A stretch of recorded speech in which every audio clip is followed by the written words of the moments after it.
আজকের গল্প ইসরাত জাহান জেরিন রচিত চিত্রাঙ্গনা। গল্প পাঠে আমি জয়ন্তী। পর্ব সংখ্যা 1। মধ্যরাতে ঘুম থেকে উঠিয়ে অষ্টাদশী চিত্রার গায়ে লাল বেনারসি পরিয়ে দেওয়া হয়। স্বামীর বয়স 50 ঊর্ধ্ব। যার সঙ্গে বিয়ে ঠিক হয়েছে তিনি চিত্রার পরিচিত সহপাঠী রোকসানার পিতা। লোকের স্ত্রী মারা গেছেন আজ 2 সপ্তাহও হয়নি। চিত্তার অন্তরাত্মা ভয়ে কাঁপছে। হৃৎপিণ্ডের ধুকপুকানির শব্দ তাকে নিমিষেই কাবু করেছে। কি করবে সে এখন? সে তো সোহাগ ভাইকে ভালোবাসে। তাকে ছাড়া অন্য কাউকে বিয়ে করা চিত্রার পক্ষে অসম্ভব। হাতের কাছে ফোন নেই। মামি তাকে একটু আগেও এক গাল কথা শুনিয়ে জলদি শাড়ি পরতে বলে গেছেন। আচ্ছা, সোহাগ ভাইয়ের রুমে গিয়ে তাকে জানিয়ে আসলে কি এই বিপদ হতে লোকটা তাকে রক্ষা করবে? হ্যাঁ, রক্ষা না করে কোথায় আবার যাবে? শত হলেও তারই তো প্রেমিক সোহাগ ভাই। ভাবতে না ভাবতেই মামি হুড়মুড়িয়ে আবার রুমে আসেন।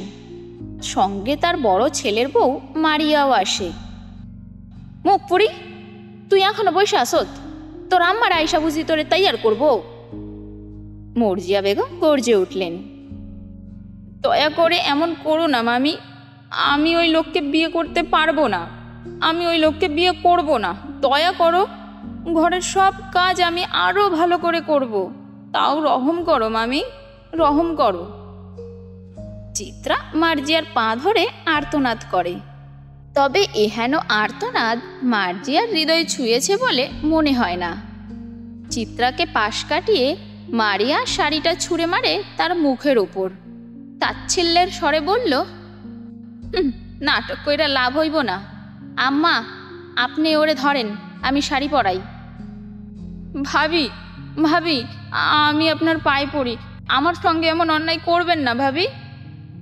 মারিয়া ধাক্কা মেরে নিজের পা সরিয়ে নেয়। আবারও বলে উঠল, হ্যাঁ, সব অন্যায় খালি আমরা করি। আর তুমি তো দুধে ধোয়া তুলসী পাতা। এই বাড়ির কাঁধে বৈশা আর কতকাল খাইবা? পরিবারটারে তো ধ্বংস কইরা ফেলাইছো। টিয়ানা মাইয়া হইয়া ঘর জুইরা দাপাইয়া বেড়াও। আমার জামাইটারে তো বশ করবার পারো নাই, তাই এখন সোহাগের পেছনে লালাইছো। তোমাগো মতো মাইয়া মানুষ রে আমার খুব ভালো কইরাইছে না আছে। যার বাপ মায়ের ঠিক ঠিকানা নেই তার আবার কিসের হ্যাডাম। মারিয়ার নোংরা কথায় চিত্রার ভিতরটা জ্বলে পুড়ে উঠল। শত্রু আসলে জানে তার দুর্বল দিকটা কোথায়, তাই তো বেছে বেছে সেখানেই বারবার আঘাত করে। সে আর কতবার দুনিয়াকে বোঝাবে তার বাবা মা কোনো অপরাধী না, খারাপ না। মনে মনে সোহাগকে খুঁজছে চিত্রা।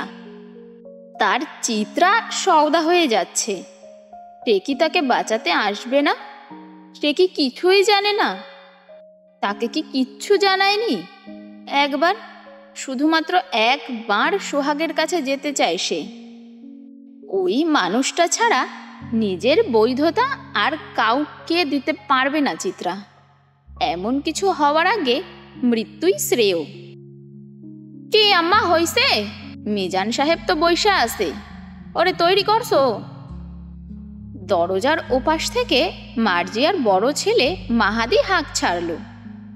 মার্জিয়া দরজা খানিকটা ফাঁক করে মাথা বের করে জবাব দিলেন, এই তো আরেকটু, ওরে আমি নিয়ে আইতাছি, তুই যা আব্বা। মাহাদি চলে গেল।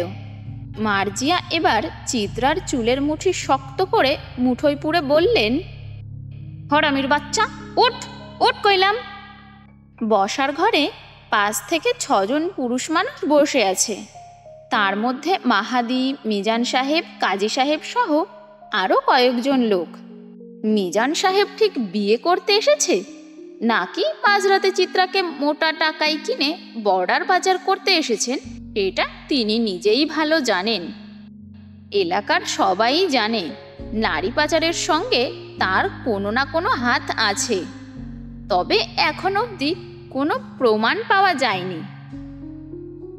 মিজানের লম্বা চওড়া শরীর, কালো কুচকুচে গায়ের রং, লালচে পান খাওয়া দাঁত, হাসি বিশ্রী, হাসতে গেলে মুখ থেকে পানের পিক ছিটকে আসে।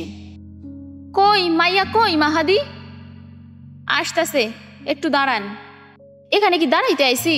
সময় নাই হাতে। এই মাইয়ের বদলে কিন্তু মোটা টাহা দিছি, সেইটা ভুলে যাইও না।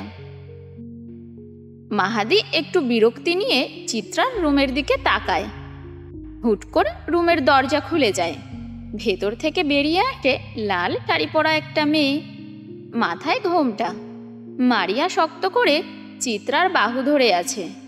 চিত্রার ফর্সা মুখখানা কাঁদতে কাঁদতে লাল হয়ে ফুলে উঠেছে, এখনো চোখ দিয়ে জল গড়িয়ে পড়ছে। চিত্রা আরেকটিবার চোখ তুলে দেখার চেষ্টা করল তার সোহাগ কোথায়, কেন সে এখানে নেই। বুক মুচড়ে আসছে তার। চিত্রাকে বসানো হলো সোফায়। মামা কোথায়? দু চোখ একটিবার মামাকে খোঁজার চেষ্টা করল। সে কি তার চিত্রাকে রক্ষা করবে না? কিন্তু কেমন করেই বা রক্ষা করবে? মামা যে নড়াচড়া থেকে শুরু করে কথা বলার শক্তি হারিয়ে বিছানায় পড়ে আছে। চিত্রার কষ্ট তার মামার নজর হয়তো ঠিকই কাড়ে। মাঝে মাঝে চিত্রার অসহায় মুখটির দিকে তাকিয়ে দু চোখ থেকে জল গড়িয়ে পড়ে মঞ্জুর কাদিরের। হইছে, এমনে তো অনেক দেরি হইয়া গেছে। কাজী সাহেব, জলদি বিয়া পড়ান।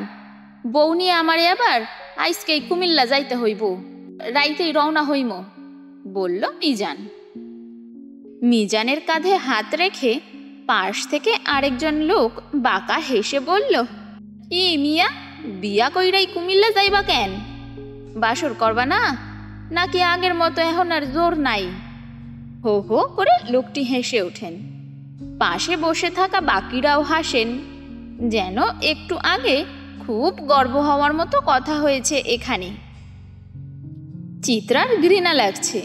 বাবার বয়সে একটা লোকের সঙ্গে তার বিয়ে, তাও আবার হুট করে এমন মাঝরাতে।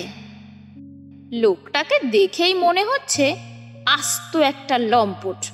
শাড়ির উপর দিয়েই চিত্রাকে কেমন করে চোখ দিয়ে গিলে খাচ্ছে। কাজী সাহেব নড়ে চড়ে বসেন বিয়ে পড়ানোর জন্য। মাহাদি একবার আর চোখে চিত্রার দিকে তাকান। একটু আগেও ঘর থেকে মেয়েটার আহাজারি শোনা যাচ্ছিল। মুহূর্তে কি এমন হলো যে এতটা নিঃশুভ হয়ে গেছে? যাগ্গে, ভালোই হয়েছে, ঝামেলা না করলেই তো হলো। তো বিয়ে শুরু করা যাক, কাজী জিজ্ঞাসা করল। শুরু করেন। কাজী সাহেব খুতবা পড়ে বললেন, মরহুম মুন্সি সাহেবের বড় ছেলে মিজাম সাহেবের সঙ্গে। কাজী সাহেব হঠাৎ থমকে গেলেন। সদর দরজাটা এক্কেবারে ভেঙে ফেলার মতো শব্দ করে কারা যেন দরজায় আঘাত করছে। সবাই ভয় পেয়ে যায়। মাঝরাতে কারা এলো? মরিয়া ভয় গুটিসুটি মেরে মার্জিয়ার পিছনে গিয়ে দাঁড়ায়। আমি দেখতাছি। মাহাদি উঠে গেল। মার্জিয়া তাকে বাধা দেওয়ার চেষ্টা করেও কোনো লাভ হয়নি। দরজা খুলতেই বেশ কিছু লোক ঘরে ঢুকে পড়ল। মাহাদি তাদের দেখে দুপা পিছিয়ে এলো। সকলের হাতেই অস্ত্র। ডাকাত কি ওরা? আবার সকলের ভেতরেই ভয় যেন বাসা বেঁধে বসল। হঠাৎ ছেলেগুলোর পেছন থেকে সুঠাম এক সুপুরুষ এগিয়ে এলো, টুট প্যান্ট পরিহিত। মিজান সাহেব লোকটাকে দেখে কেন জানি আঁতকে উঠল। সোফা থেকে এক ঝটকায় উঠে দাঁড়ালো। চিত্রা এখনো বুঝতে পারছে না এখানে হচ্ছেটা কি। তবে নতুন কোনো বিপদের যে উদয় হয়েছে তা খুব ভালো করেই বুঝতে পারছে সে। ছেলেগুলো সোফা থেকে সবাইকে সরিয়ে দিয়ে ভালো করে তা মুছে দিল। লোকটা এসে সোফায় পা তুলে বসল। ছেলেগুলোর মধ্যে থেকে একজন এগিয়ে এসে লোকটির শরীর থেকে স্যুট খুলে হাতে নিল। ফারাজের পাশেই দাঁড়ালো সে। লোকটি ভাবলেশীনভাবে টেবিলের ওপর রাখা মিষ্টির প্লেট থেকে একটা মিষ্টি মুখে দিয়ে জিজ্ঞাসা করল, তো মিজান সাহেব, জোয়ান মেয়েদেরকে যদি আপনার মতো চাচারাই বিয়ে করে ঘরে নিয়ে যায়, তবে আমার মতো ভাতিজাদের কি হবে? মিজান সাহেব ভয়ে কাঁপছেন। কারণ তার সামনে যে স্বয়ং ফারাজ এলাহি বসে আছে, চেয়ারম্যানের ছোট ছেলে। তবে সে দেশে ফিরল কখন, আর এখানে তারই বা কি কাজ? জবাব দিচ্ছেন না যে? ফারাজের কণ্ঠস্বর গম্ভীর। আপনি এখানে? কাঁপা গলায় প্রশ্ন করল মিজান। আমাকে প্রশ্ন করছেন? চোখ তুলল ফারাজ। না মানে, কাজী সাহেব বিয়েটা চটজলদি পড়ান, বিয়েই তো খেতে এসেছে। মিজান সাহেবের মুখে খানিকটা হাসি ফুটল। তবে মিজান সাহেবের বিয়ে নয়, আমারটা। কাজী সাহেব দেন মোহরটা বেঁধে তাহলে বিয়ে পড়ানো শুরু করেন। মিজান সাহেবের মুখটা ছোট হয়ে এলো। সব তার মাথার ওপর দিয়ে যাচ্ছে। বাড়ির বাকিদের অবস্থাও একই। তবে কারো সাহস হচ্ছে না লোকটার বিরুদ্ধে হুঙ্কার তুলতে। মাহাদি ইতিমধ্যেই চিনতে পেরেছে কে এই ফারাজ এলাহি, তাই সে আগেই চুপ হয়ে গেছে। যেখানে মিজান সাহেবের মতো লোকের খুঁটি নড়বড়ে হয়ে গেছে, সেখানে তারা কোন ক্ষেতের সবজি? ফারাজ সোফায় গা এলিয়ে বসে ভয়ার্ত চিত্রার দিকে তাকিয়ে বাঁকা হাসল। বলল, জলদি করুন কাজী সাহেব, ভোর হওয়ার আগে তো আবার আমার বাসরটাও সারতে হবে নাকি?